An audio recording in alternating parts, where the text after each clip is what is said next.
I've seen like tightness really in terms of like crack spreads and in terms of OPEC keeping production down uh, in the oil market, yet you really haven't seen that reflected in prices for oil. I mean, it's been stuck mainly in the 70s per barrel for the last year or so. Uh, my question is that even with the supply picture appearing on paper to be tight, why isn't the oil market gone anywhere? Is it pricing in a higher chance of recession where when other asset classes are not, or am I missing something here? Well, that's a good question, but I don't think it's a perception. I think it's reality. I think the reality of the oil market is the demand isn't what people anticipated, and the supply, primarily because of U.S. production, is more than adequate. So and I've written about this in Forbes, when OPEC cuts production, OPEC does not try to manipulate the price to say, well, my state budget needs more money, so I need the price of oil to go higher. That's not what OPEC does. OPEC is very cognizant of the fact that the price of oil can affect the global economy. So their trick and what they try to do, and they have literally some of the most brilliant economists in the world, their trick is to balance supply and demand. And if they do that, oil's going to trade at whatever price it is. Okay. And if they balance supply and demand, they now have a stable oil market. And that's what they want more than anything. OPEC does not cut just to make the price of oil go up. They cut to keep the supply demand in balance. So if OPEC cuts, and they did, starting last July, they did, and then they maintained that cut in December. And they're maintaining them now. The big deal there is that means they're afraid of a recession. They're afraid that oil demand will decline. And the oil markets have had a lot of ups and downs and bumps in terms of geopolitical analysis, but the price, you're exactly right, is just sat between 70 and 80. I mean, it spikes up to 90, gets sold off. It breaks below 70, gets bought.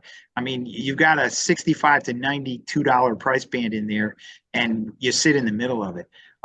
Even the price jump we've seen recently with Ukraine pounding Russian refineries and production areas, that's a very big deal in terms of maybe diesel prices, which haven't really reacted. If you look at a long-term price of diesel, things, or gas oil, Russian gas oil, they call it in Europe, it really hasn't moved anywhere. I mean, it's volatile, but you're in its value range right now, and so it's not unusually priced. It's not abnormally priced.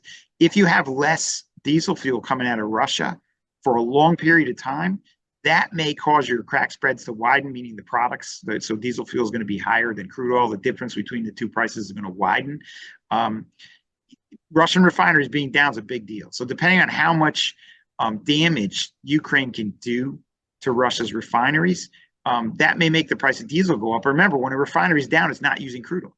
So demand for crude goes down. So that's why you see that crack spread um, kind of widen. But the crude oil as a base, I still say crude oil will trade 50 before it trades 100.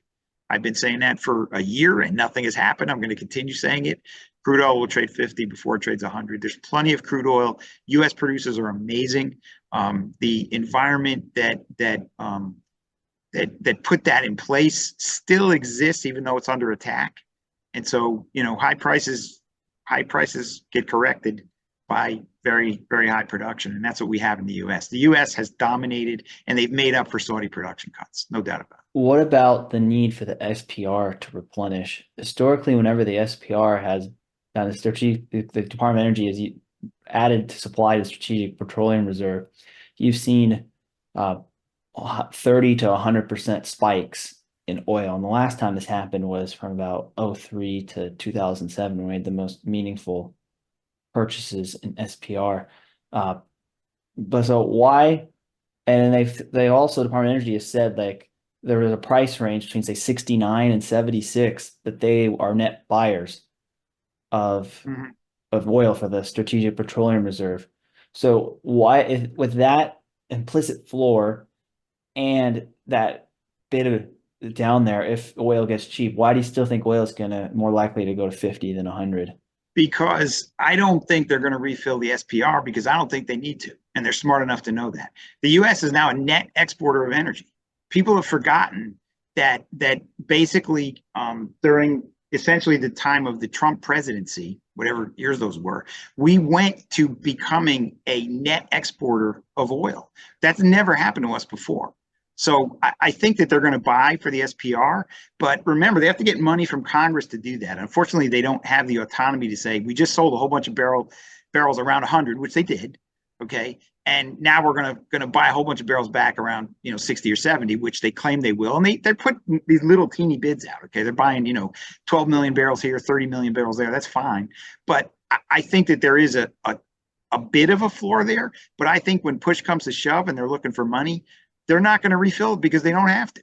We are net petroleum exporters. The dynamics are completely different than the last time we felt an urgency to refill the SPR. You just don't need to. So do you think that the export dynamics means that the SPR being it's depleted as it is doesn't really matter? I don't think so, because we have our own domestic production to make up for it. I mean, the whole reason for the SPR was we were at OPEC and other foreign producers' mercy, because we were net importers. And while we still import a good amount of crude oil, we export more. And so we've got plenty of crude oil under our own production. So until our fields start dwindling, and again, I'm all for refilling the SPR at the right price. And I think they should be scaled down buying, and they should be scaled down buying in volume, because at some point down the road, we are going to run out of, our fields are just going to deplete. Now, I don't know the estimates. That may be 10 years out, it may be 30, 40 years out. But you don't wait until you're depleted and pay the high price if we have to rely on imports again. Right now, we've got Canada to our north, we've got Mexico and the Gulf of Mexico to our south. We've got our own production. We don't need to refill the SPR back to what it was. We just don't. Not right now, anyway.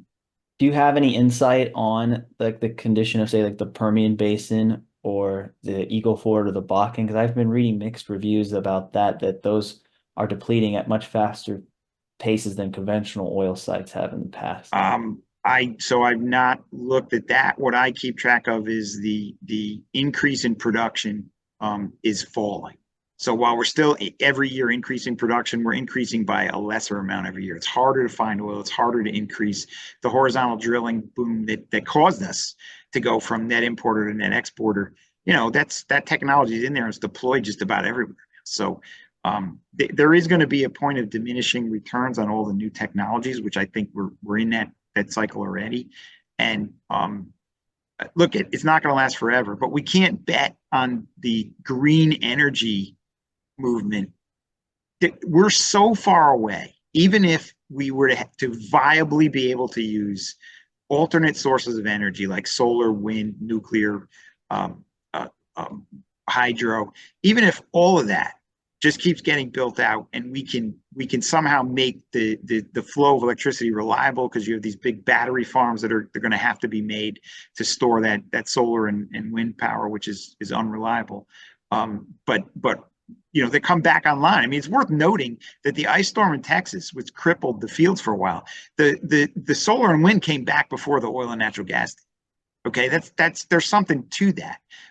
But the fact that there's a movement right now that's really dangerous, and that is to just crush the production of all fossil fuels and bet on these alternate production of energy. That's just wrong, because the demand for fossil fuels is dwarfing the production from alternate sources of energy. So you've got to bet that we're going to be using fossil fuels for decades to come, even if we keep up the pace of building out our alternate sources of energy like solar and wind, which we are.